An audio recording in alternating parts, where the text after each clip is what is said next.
Question: what is software development? Software development is the creation of software.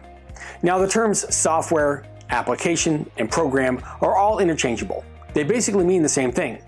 Software is sets of written instructions entered into a computer by people that make it execute specific tasks.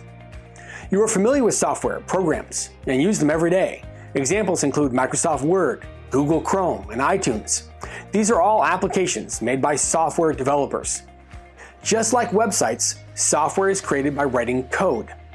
Code is a set of instructions written in a particular language that make a computer display information a certain way and perform exact actions.